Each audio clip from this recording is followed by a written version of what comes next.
This episode of the Farmers Weekly podcast is brought to you with NFU Mutual, offering you tailored farming insurance and a local personal service.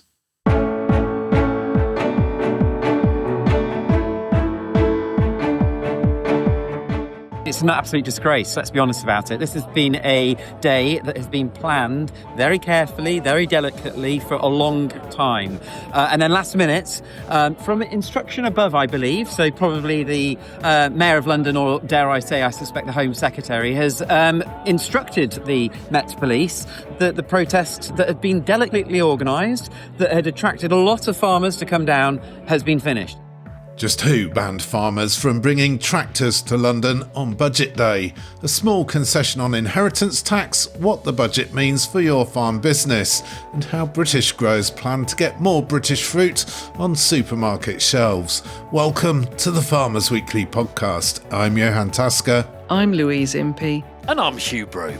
Straight to our top story, as always. Met Police Chief Sir Mark Rowley faces questions after protesting farmers were banned from bringing tractors to Whitehall on Budget Day.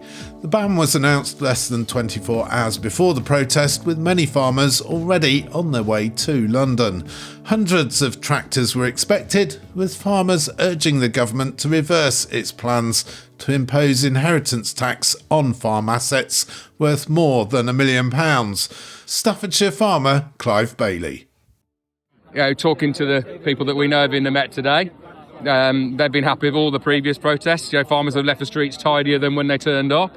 I think there's been a freedom of information request done asking if any ambulances have been held up by any of the protests, and the answer came back as zero, no reports, I think. So I don't know quite where the justification for this comes from to cancel it. It feels very politically motivated, really. Let's face it, standing on the steps there of Downing Street with a dispatch box in hand to a chorus of tractor horns in the background would probably not be a great look for our Chancellor, would it? Staffordshire farmer Clive Bailey. Well, Shadow Farm Minister Robbie Moore was also at the protest, and he also raised questions. It's an absolute disgrace, let's be honest about it. This has been a day that has been planned very carefully, very delicately for a long time. And then last minute, from instruction above, I believe, so probably the Mayor of London, or dare I say, I suspect the Home Secretary, has instructed the Met Police that the protest that had been delicately organised, that had attracted a lot of farmers to come down, has been finished, has been not to go ahead. So that we have now ended up in a scenario where it's just taking place anyway, as you'd expect, our mighty farming community to come down to London, but not being allowed to formally rally. But yet it's okay for every other type of protest to take place, but not for our farmers, and that's outrageous. Shadow Farm Minister Robbie Moore, and before him, Staffordshire farmer Clive Bailey, who's asked us to point out that he wasn't on this occasion one of the protest organisers. He simply went along. Now, in a statement, the Met Police said the decision was taken due to the serious disruption tractors may cause to the local area, including businesses, emergency services and Londoners going about their day. Now, many farmers did, in fact, bring tractors to London. Hugh, you also went along to the protest. What was it like? Yeah, look, I mean, there's a fair few people there. There was a lot of very confused people because obviously the police had issued this or modified the permit that they had just the day before. It would be fair to say that by doing that, and the tractors that did turn up, some of which they had to forcibly remove, but quite a lot of them just parked up, they're actually causing, and the ones that are driving around were causing probably more problems road-wise for central London than if they just closed off Whitehall or one side of Whitehall as they were going to under the original licence anyway. Back in my days of talking about London roads 20 years ago, you could see it was utter chaos in Trafalgar Square because they were just going round and round the roundabout. Then there was a whole load of tractors all parked up in places, and it was quite random walking away, just seeing random tractors parked on the London streets. So yeah, it was confusion. It was a bit of a mess. But look, there was a rally held. Some people spoke. They couldn't use a microphone again because of the modification to this order. So that was a bit pathetic. But nevertheless, the ones that came and spoke very well. We heard from Victoria Aitken, the Shadow DEFRA Minister. We heard from Alistair Carmichael, Chair of the EFRA Committee. We heard from Ollie Harrison. So yeah, it was a good turnout, and I think it's just a constant. It's this slowly, just chipping away, just keep raising the issue. Despite all that's happened in the budget, it still needs raising. It's still a massive issue. And Louise, given the strength of the feeling out there about the budget, about inheritance tax, understandable that despite the ban, people were going to go along and have their say anyway. Yeah, understandable for a few reasons, really. I mean, right from the get-go, when this was first, when the inheritance tax thing was first issued over a year ago now, we said on this podcast, and we continued to say that, feelings were running very, very high about this. And they still are, and you still get some really quite emotional responses from farmers and from farming families that are caught up in this development. So, understandable that they wanted to get out there again. Understandable that that they feel that the politicians haven't listened up till now, and even if they've listened a little bit, they certainly haven't taken on board what it means, and they haven't done anything about it. So, obviously not everybody can get to London. Not everybody can leave their farms at the drop of a hat. And as Hugh rightly said, then the whole thing just then got a bit confused because nobody was really too sure whether they should continue on their journey or turn back again. But having made arrangements for somebody else to look after the farm, very understandable why they kept on going and they carried on with their mission. The one thing that really does frustrate people is the fact that no one will actually come out and talk about this. So the Chancellor's never talked about it publicly. The Prime Minister's never. None of the Labour Party have talked about this at all. Even at the CLA conference last week, it was a bit North Korean when Emma Reynolds. All the questions were beautifully filtered. She didn't. I think she referenced it once. And if actually someone actually came out and said this is why, people might actually look. It's not going to be popular policy, but people would. Well, I don't think they'd understand. I don't think they'd agree, but at least give them some respect. It's this whole North Korean attitude of say nothing, pretend the silly farmers will disappear. Oh, I know. Let's cancel their protest. They might disappear again. Well, the bottom line is they're not going to disappear. The Farmers Weekly Podcast. And now a special word with this week's podcast partner, NFU Mutual. And I'm joined by NFU Mutual's Evita van Gestel. Evita, tell us about NFU Mutual's risk management services, NFU Mutual RMS. NFU Mutual Risk Management Services offer tailored on-site health and safety advice from expert consultants who understand farming. Whether it's checking if farm machinery is safe for use, reviewing loan working procedures, or helping the business meet things like red tractor safety standards, we're here to help. It's important to know that our consultants don't just tick boxes. They work with the farmer to find practical, workable solutions that protect their people, their property, and ultimately their livelihood. In this service, NFU Mutual RMS, Risk Management Services, this is a service that is for everyone. It's not just for your NFU Mutual insurance customers.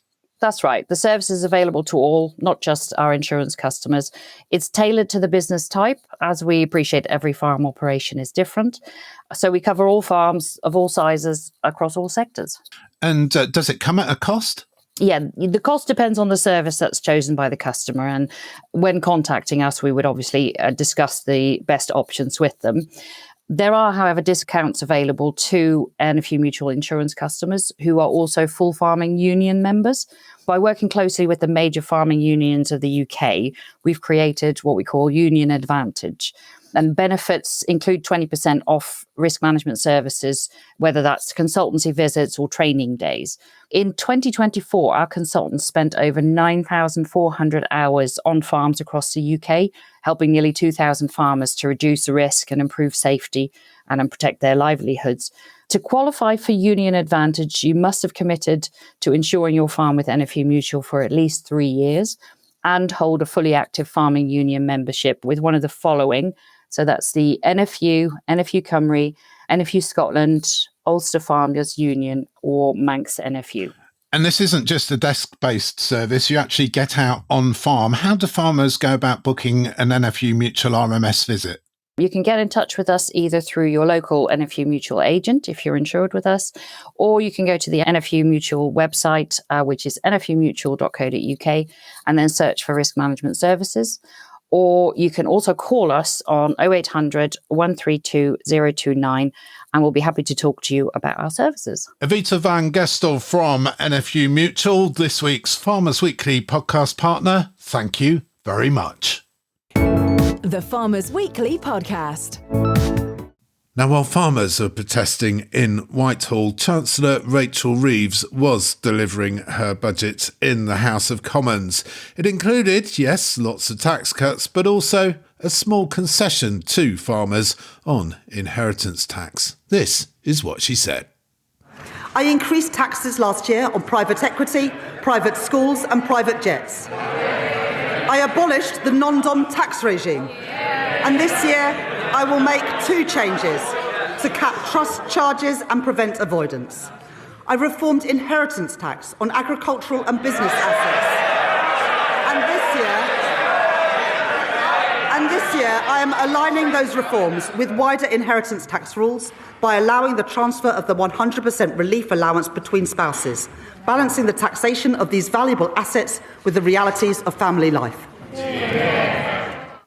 As Chancellor Rachel Reeves, specifically referencing inheritance tax and agricultural property relief in Parliament.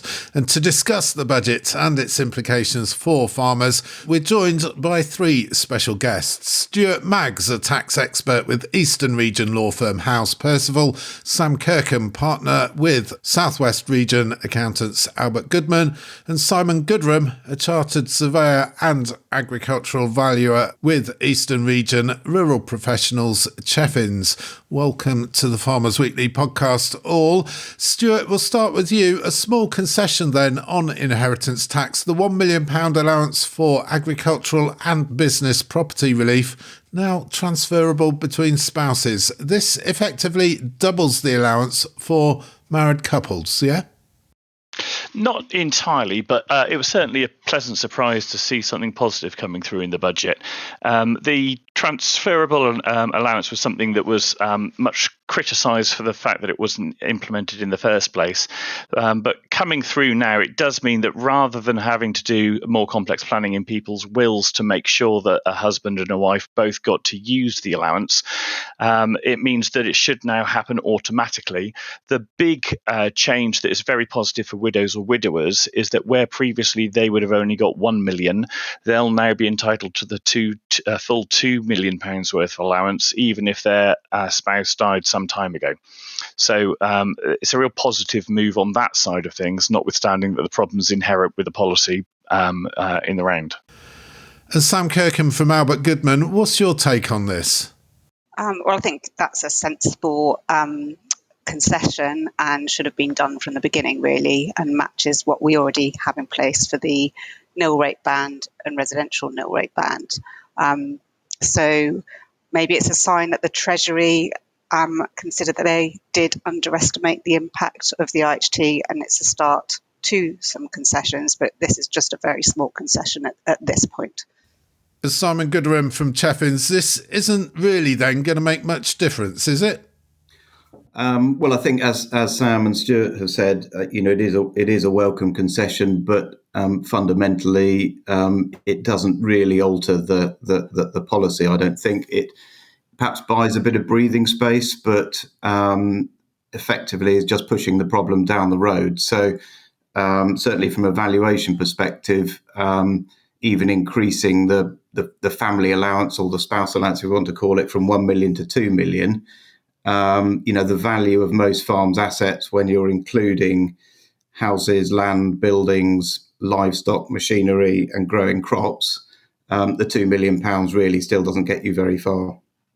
Hello everyone, it's Louise here. Rachel Reeves also announced a 2% increase in income tax rates on income from property, let land, solar and things like that. Sam Kirkham, that's going to really affect some of these diversified farm businesses, isn't it? Yeah, the 2% increase on property is for let land, so it will be all income from let property. It's due to come in 2027, and it is a further nail in the coffin, really, for the rental property market that's already suffering with various compliance costs and increase in tax. And furnished holiday lets, who last year came out of the furnished holiday letting regime, so it just adds to the costs of running a rental property business.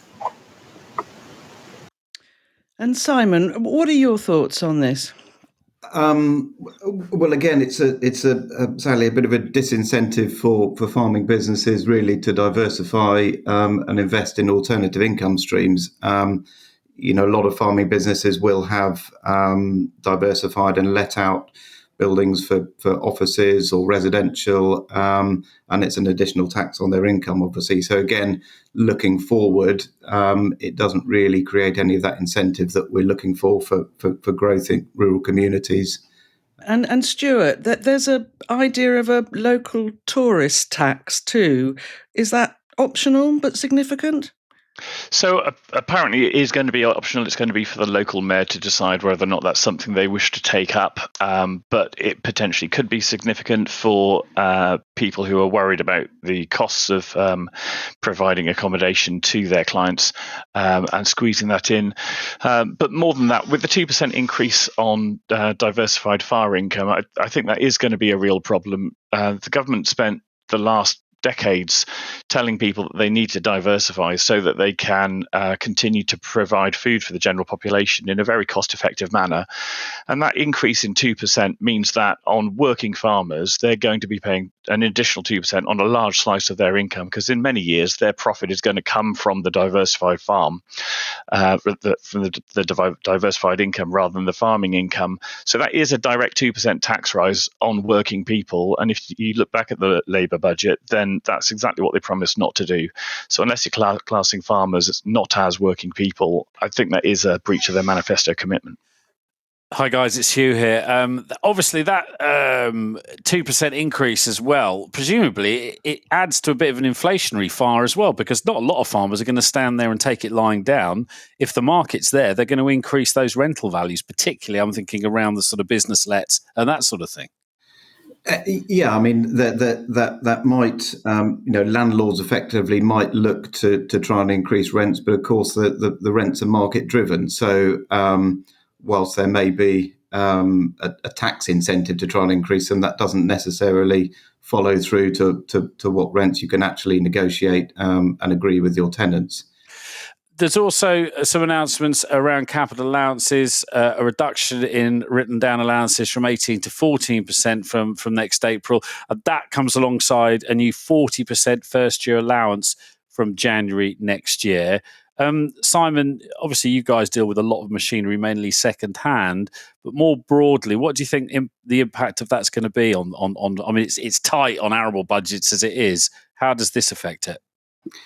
Yeah, I mean, I think again, it's an additional negative impact on the bottom of the profit and loss, really. So it doesn't. Again, I'm sounding like a scratch record. It doesn't create any real incentive for farm businesses to invest, whether it's in machinery, fixed equipment, or new buildings. And the overall, so the capital allowances on machinery, does the total that you're allowed to claim or to invest, that total still remains the same, does it? These measures are really going to only impact people who spend more than the annual investment allowance, which remains at £1 million a year, or those that don't qualify for the annual investment allowance. So some partnerships, for example, that have trusts or companies in as partners that don't qualify for the annual investment allowance.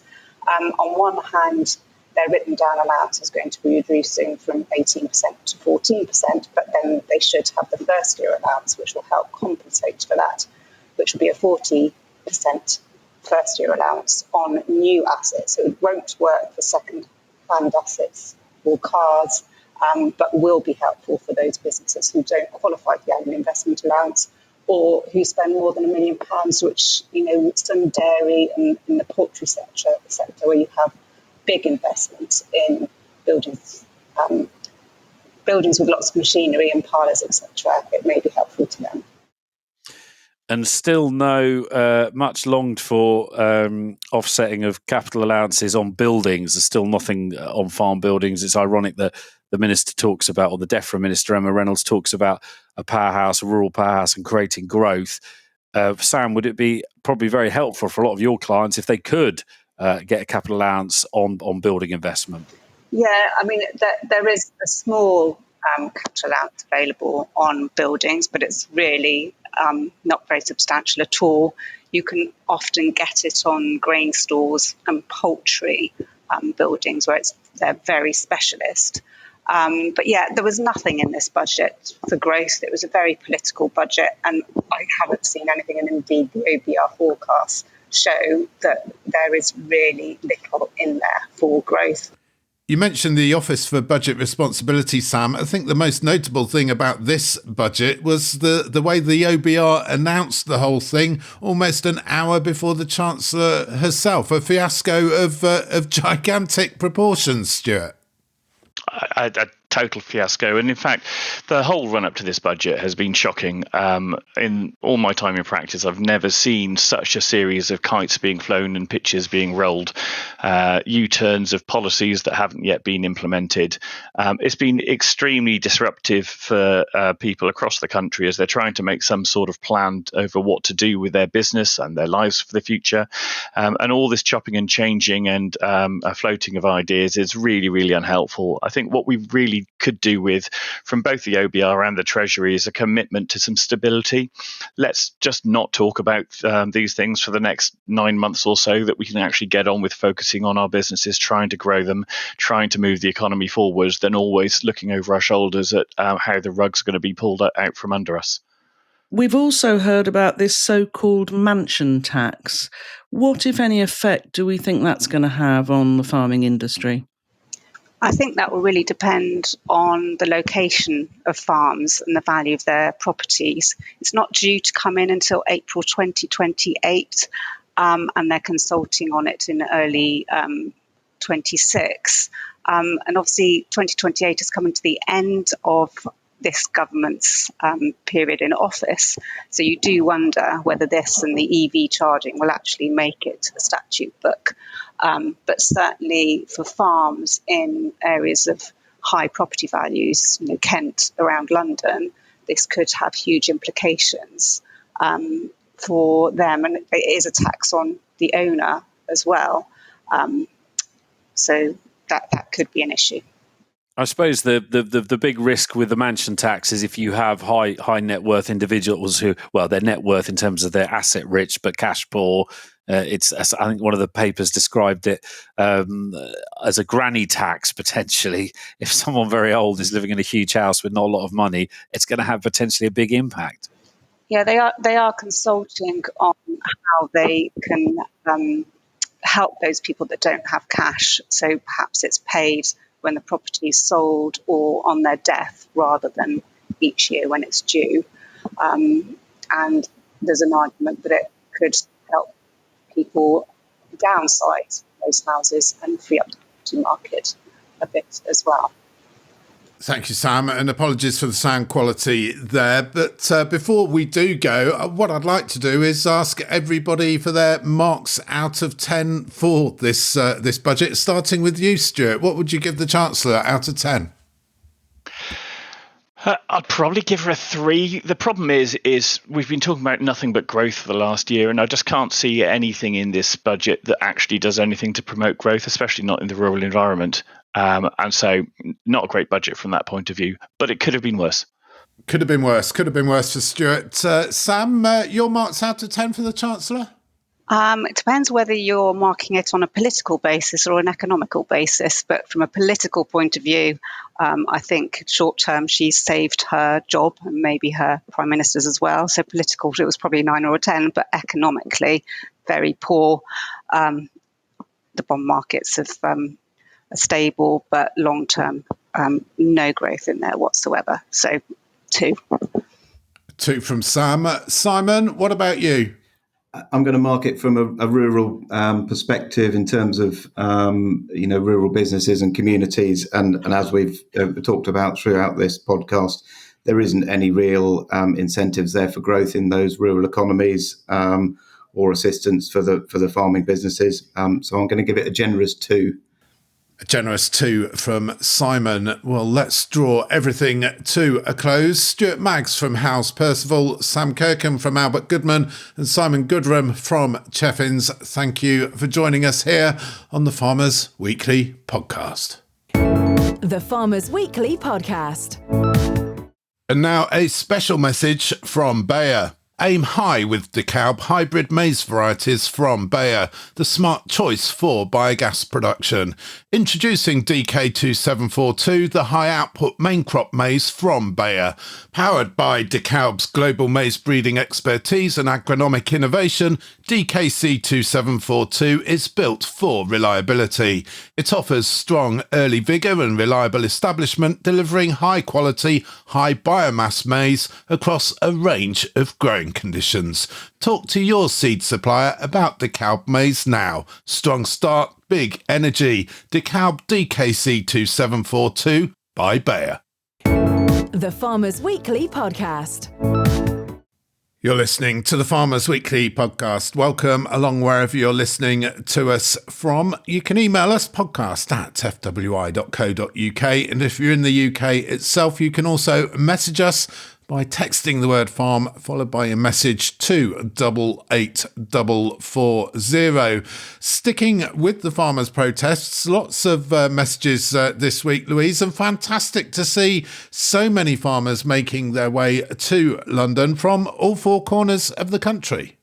Yeah, really good to see. And of course, although London was a focus and we saw that in the news, there have been other protests and show of unity in other parts of the country, as you rightly point out. So we had a message, didn't we, from a farmer and fencing contractor up in the northeast. Shout out there to Ben Leyland. He was a bit disappointed about Farmers Weekly's coverage of the tractor rally in Newcastle. Ben, we hear what you say. It has been a very busy week. There was a piece written, but possibly it was a bit later than you would have liked it to have been. But keep up the good work. Yeah, we can't be everywhere, Hugh, but as Louise says, we certainly try to do our best. Yeah, look, there was some action in Exeter. There was a drive round there out of Immingham. There was a big group of tractors driving around there, and also there was some around sort of Ipswich, Felixstowe area as well. So, and there's probably lots of others that happened as well. So plenty going on for sure. But like you say, yes, it's hard to be everywhere. But I think, yes, we cover it where we can.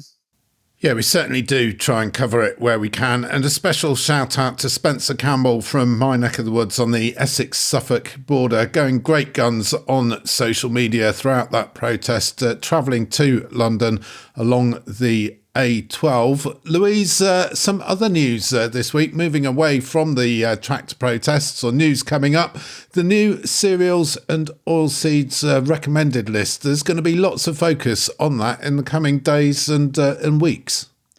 Yep, that comes out on Monday, so right at the start of next week. And of course, there's been quite a lot of speculation this year. We don't yet know which varieties have joined the list, but the speculation is all around whether the varieties that offer very high yields but have had their yellow rust resistance compromised by we talked about this over the year, by the YR15 gene, which is a major gene resistance to yellow rust. That's been overcome. So we're now wondering whether varieties that have that gene should be recommended. And that's because really in recent years, there's been a big focus on disease resistance. So if we suddenly see varieties with very low resistance ratings making it onto the list, I think the query around all this is that really what the industry wants? I'm not sure that it does. I mean, we know that there have been some very good, responsible decisions taken by some of the plant breeders, and they've actually withdrawn varieties from the process when they've realised that they're going to have very low disease resistance scores. But the difficulty, I think, is around these ones that are very high yielding indeed. And as a result, they tend to automatically go on the list. But as I said, is that really what we want? But we'll find out more about those on Monday. Yeah, the new cereals and oilseeds recommended list coming up. Also coming up, the start of December, tractor rally season, Hugh. Yeah, tractor run season. Hell, it's already underway in some parts of the country. I saw some, it always comes up in my thing, Pennine young farmers in Kirby Stephen. Phenomenal. 60 tractors took part in that. Which delighted all the local crowds there. There is a handy guide. You may have seen it in the magazine. I think it was in last week's magazine. It's certainly online on the FWI, on the Farmers Weekly website. There is a handy guide which talks about lots of other tractor runs that are happening, not just across England, but across Wales and Scotland and Northern Ireland as well. So lots going on there. So do check that. If you Google tractor run guide, FW, it comes up so you can see if there's one going on near you, or indeed take your tractor down and take part in it. Yeah, good luck with all those tractor runs in the run-up to Christmas. Lots of messages. Also, Louise, a heartfelt piece written by Farmers Weekly Farmer Focus writer Neil MacLeod. Yes, there is. And Neil is one of our, as you say, farmer focus writers. He's a farm manager at South Esk Farms up in Angus in Scotland. Neil very sadly lost his wife to breast cancer earlier this month. Catherine, I mean, she was diagnosed with breast cancer at the age of 27, so very young when she got that, and she battled away for 12 years, I think. Anyway, they are now raising funds in her memory for the charity Breast Cancer Now. And Neil has wrote a piece, as you say, in last week's Farmers Weekly about it. But we just thought that if any of our listeners would like to contribute to the funds, then they really should know that there's a Just Giving page being set up in Catherine's memory. And if they want to make a donation to help with the breast cancer challenge that many people face, then the address is it's justgiving.com/page/Rachel-Newby-1. So it's very possible to make a donation in a very good cause, and we wish Neil and his family all the best. And we'll put a link to that Just Giving page, to Neil's Just Giving page, on the show notes page of this episode of the Farmers Weekly podcast. Now, though, time for the markets. Hugh, what's happening? Thank you very much, Johann. Finished the deadweight. Edges on just over a penny, 662.6 this week. The live weight, 375.1. That's knocked on about 8p on the live weight. On to sheep, 695. That's a gain of 3p on the week for the deadweight SQQ for the UK. The live weight, 328.8. That goes up about 6.8p. So still plenty of demand for those sheep. Pig price, slight cheer. It's gone up by 0.4 of a penny. So it's 200.7 pence per kilo for a pig, but still pretty hopeless compared to a year ago. Those pigs were trading at 216.5. So some tightness there. The arable job, again, it's pretty hopeless, isn't it, really, without meaning to depress you totally. I mean, it's just come to the point of silliness. It's like sort of Groundhog Day now. The feed wheat price hasn't changed in a week, according to this screen. It's 165.9, £165.90 for a week on. No real change there. Milling wheat's gone back a staggering 50p on the week. It's now £180 dead.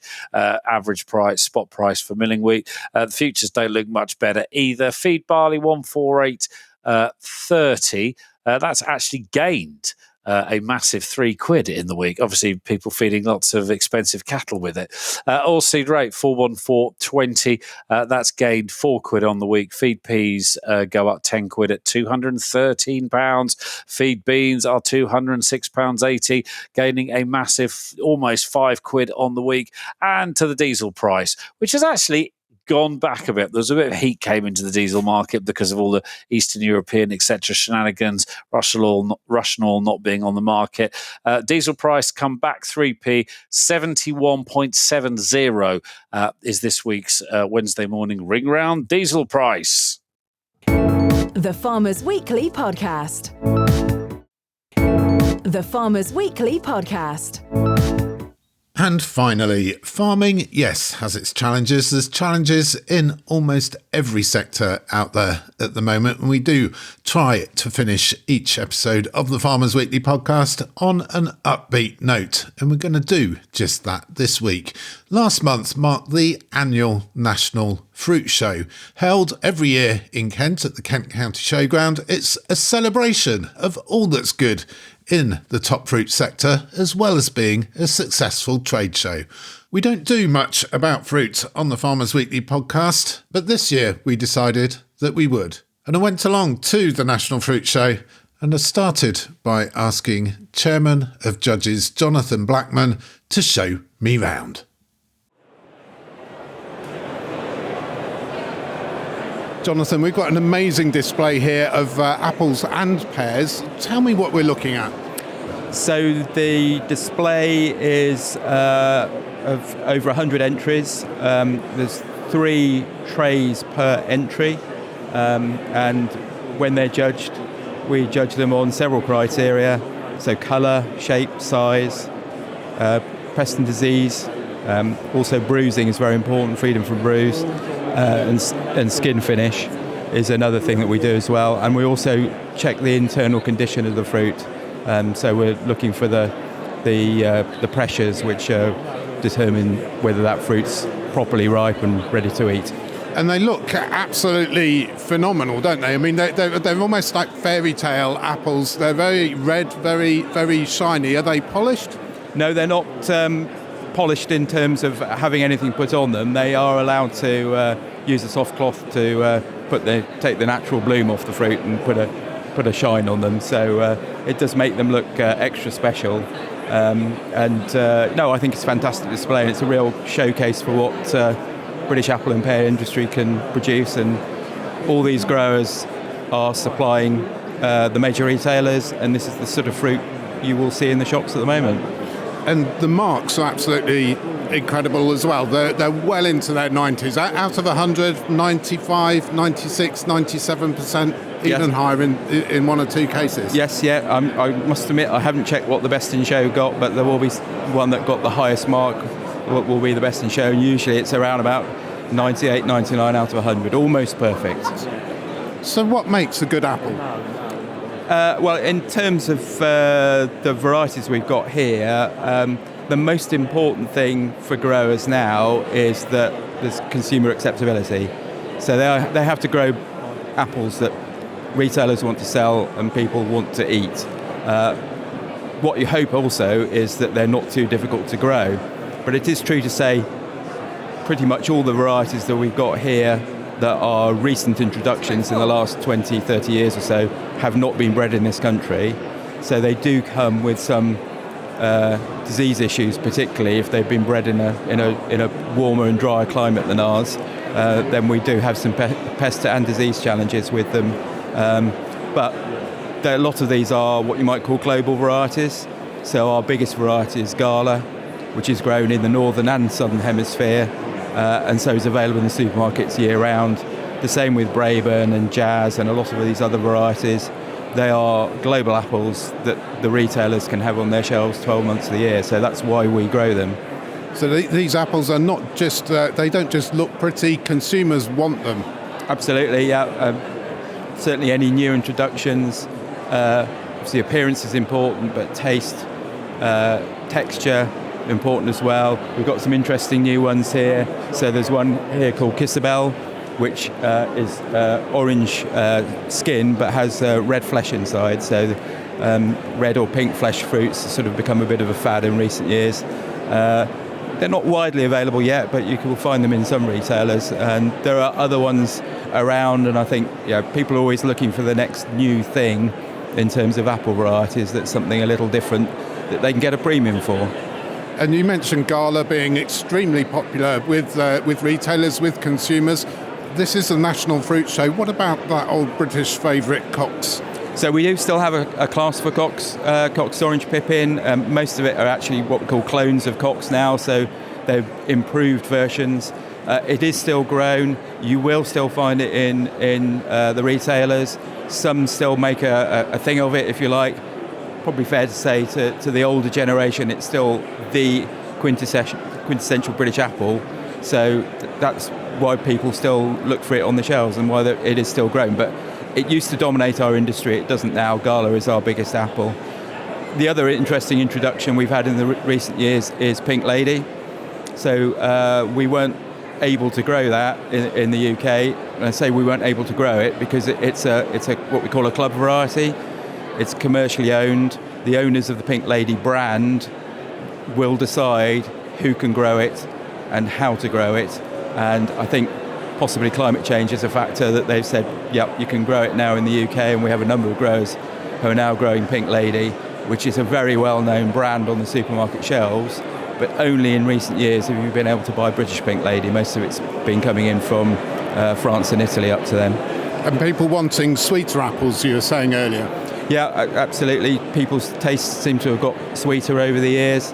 I mean, going back to the Coxes, it's a real delicate flavour, slightly more acidity. I mean, it's a fantastic apple. But it's interesting, I was talking to a member of, we have an education team who go around to schools talking about apples to primary schools, and also they do scout groups and things like that.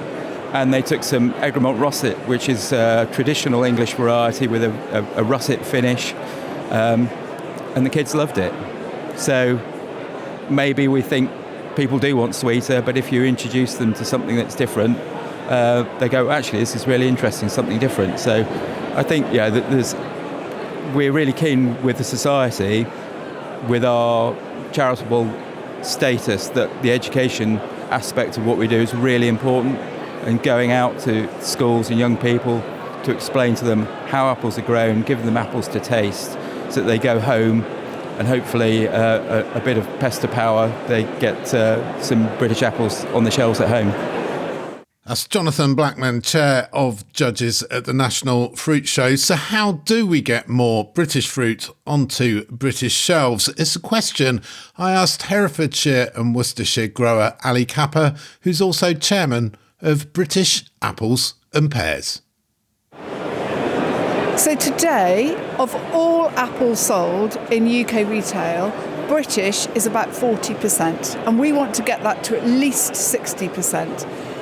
If you go into one of the discounters, you will not struggle to see it, because they are very good at using the Union Jack to draw attention and create theatre in store. Unfortunately, some of our other more traditional retailers have moved away from really clear signposting of seasonality in Union Jacks. Or if they do it, they just don't do it as well. And one of the biggest moans we get on social media is, where is British? I can't find British. And I know it's there. I know it's in the store, but the pack or the bag just hasn't got a big enough Union Jack. And those visual mnemonics, the Union Jack, they're so important. So one of the things we've done this year is launch a new award for the retailers, and that is Best British Launch at the start of season. And we made it very clear to the retailers that we want to see lots of Union Jacks, lots of theatre, and it's not about volume, it's not about data, it's simply about impact. So what we're looking for now is that certainty from retailers, long-term contracts and profitable returns, so that growers have the confidence to step up the renewal of orchards again. We can see that it's slowed up, and I am nervous. So we've sent a very clear message to retailers that they need to inspire investment. Ali, there's been a lot of talk about energy at this year's show. So we've got real concerns, and it's on a couple of levels. The first is that it appears there are going to be new increases in the standing charge of up to 94%. That is a big number. It's quite a frightening number. And standing charges are now quite a significant proportion of a grower's bill. Why does it matter to an apple grower? Because we store the fruit, and there is a significant energy cost in stored fruit. So we're looking very carefully right now, at what the impact of that is going to be. But I'm very concerned that our sector has not been given the same dispensation that other manufacturing sectors are being given. And that's really important, because if we're not careful, this is going to drive food inflation. And the last thing we need are any new things which are going to increase food prices. So I'm sure the government will help us. We're talking to government about how we get some form of exemption on this, but we cannot afford for standing charges to increase by 94%. There's a second aspect to this, and that is that the government has announced for the industrial strategy energy subsidies for manufacturing organisations from 2027. So that will be things like chemical manufacturing, car manufacturing. We are making the case that stored food and food that's grown with energy must also be able to get the same subsidies to avoid food inflation. That's fruit grower Ali Kappa, a sector then with its challenges, yes, but also with lots of determination to secure a bright future. And who better to sum up the National Fruit Show than National Fruit Show President Catherine Pace. We are so excited. I feel quite buzzed up myself. It's a good year. We've got a bigger footfall because the harvest has been so fantastic for apples and pears this year. But there's also a real sense of greater collaboration, of greater interest in industry coming together and showcasing. This is the most fantastic showcase for the industry. The display of fruit along the centre of the hall is the bedrock of the show, and it allows growers to show what they can do and what they're required to do. And we've got a greater number of ancillary businesses here who are wanting to get into the fruit industry. They feel they've got more to provide, whether it's buildings or tools or whatever it is. I think the show has just come alive this year. It is, as they say, loud and proud. There seem to be young people here as well wanting to come into the industry. They do. And I hope it's partly the work of our education arm, because they're not only taking apples and pears into schools from reception up to A-level, they are also taking in advice or ideas about careers, because schools are not very good at helping children who may not go to university or don't know what they want to do decide on what to do next. And there is such, as you well know, there is such a huge range in agriculture and in the food chain. And I think that's helping to bring more young people, often generational. But it's a good sign, isn't it? Because it means that they think there's a future. And there really is, whether it's import displacement or doing what you do better or sharing out the produce that doesn't make it into the retailers or Spitalfield and their involvement. It's bringing it all together, and I think that brings a bit of excitement as well. National Fruit Show President Catherine Pace with an upbeat assessment of the future for the top fruit sector. And that's about it for this episode of the Farmers Weekly podcast. We do hope you've enjoyed what you've heard. If you have, please do subscribe to us wherever you get your podcasts. And if you've really enjoyed what you've heard, please do, as always, leave us a 5-star review. We'll be back next week with all the latest news, views and analysis of all the big stories affecting UK agriculture. But for now, until next week, I'm Johann Tasker. I'm Louise Impey. And I'm Hugh Broom. Thank you for listening.